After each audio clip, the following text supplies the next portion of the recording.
What's his name again? Koda. Koda. K-O-D-O? K-O-D-A. Okay, Koda. Yep. All right. See the lip lick? Mm-hmm. Good boy, right there. That's all I want.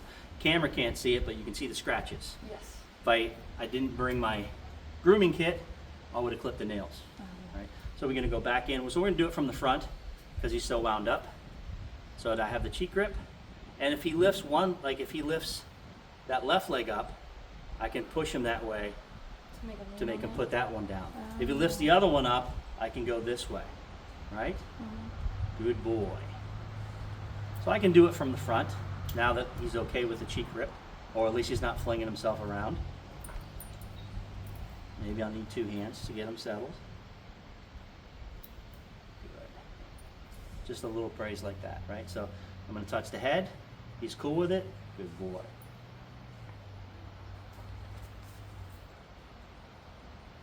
If he got real wild, I could just stand up like we did with the leash, right? Now that he's settled, head, cover the eyes for a second. Good dog.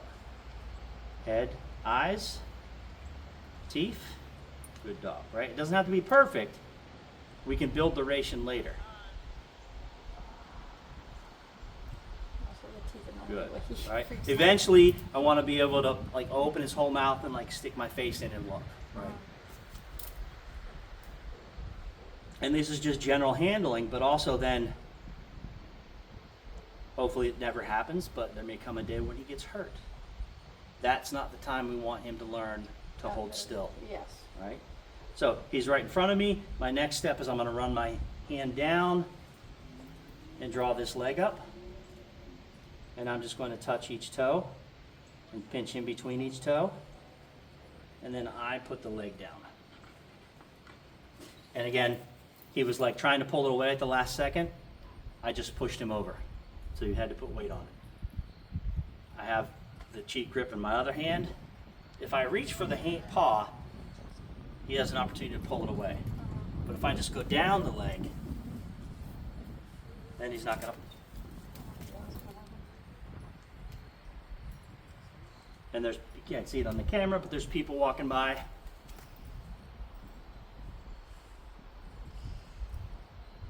So I'm just going to wait this out. If I try to swivel him around in front of me, it would be a little more conflict. When they walk away, because they're moving away, he's going to come back to me. Or I could put the foot down and swizzle him around like this. Because he started to get more wound up because she ran. Little kid ran. Motion is excitement.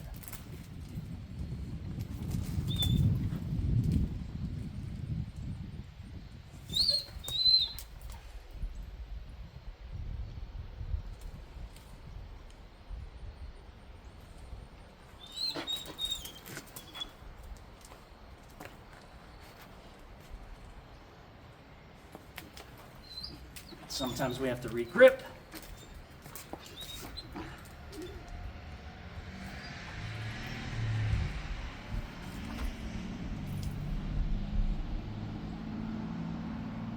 There, did you see the side? So now let them go. They're far enough away. They're getting in their car. That was a good video you just got. It's just a good example of what we go through. I can't beat him up over it. He's only 6 months old. It's not fair. Yep. He doesn't know how to act. So we're just holding him through the restraint. I'm seeing through you the not even protest. saying nothing too probably helped. Well, Because like normally I would be like, no. what could I say to him that would, one, he would hear in that frame of mind? He's Yeah. not hearing nothing. If I talk, it's like a Charlie Brown school teacher. Yeah. Wah, wah, wah. Because he's so aroused.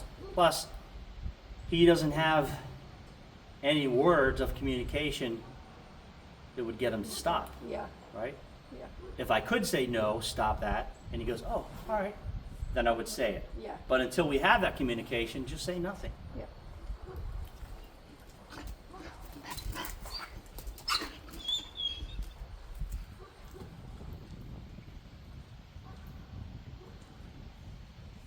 So now I'm going to go right back to where I was. Pinch each toe, in between each toe, and I put the foot down, right there like that. Now, if he wasn't so over aroused by that distraction, or now they're far enough away,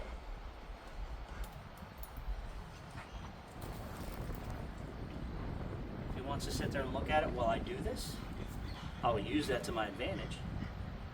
It can help me get through the things, right? But not the way he was, right? Now he's sitting down, I can do the back feet, pinch between each toe, pinch each toe, or if he wants to come up. Now, when he's standing up, you may not be able to see it from there, but you'll see it in the video. I want to hold so I'm supporting his weight, right? When I do the toes, when they come up and in. If I grab this leg from here, if he moves that way, it's going to pull the leg out at a weird angle. So if I was on a table, it would be easier. I can come in, like if I come in here and pick it up, he still has the opportunity to move over there. If I go like that, now he can't swizzle away from me, and it's not going to put weird torque on those hips, right? So when you see the guide, you'll see it step by step. Yeah. It's a lot easier if they're on a raised surface. Use whatever you can, couch, footstool, whatever. If you have some steps, maybe you can sit next to him on the step below, that kind of thing. Okay. And I have videos that you'll see. Like I started Kevin on this, all my dogs when they were itty bitty puppies, so now I can do it and you're just like, whatever. All right, I'm like crying and sticking my head in and everything. Just mimicking. Once they're settled into it, I start mimicking what it would be like at a vet. And if you can over-exaggerate it, over-exaggerate it. So when it's weird, right?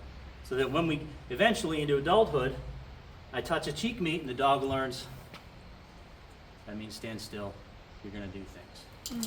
When you get confident and handling it and he settles into it, you can have other people come over and do some exam stuff while you're holding him. Have them open his ear and look in his ear and a little pocket flashlight in his eyes, have them look in his mouth, those kind of things. So that you can hold on to him and physically restrain him while the other person touches him. Sometimes that's another level of having another person touch.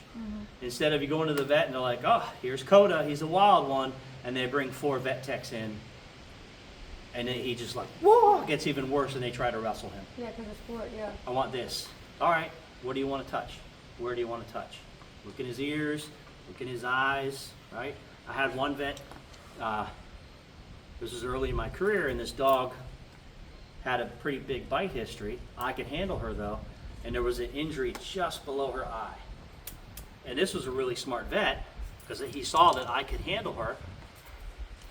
He came in behind me. He had me put my hand over her eye. He looked over my shoulder.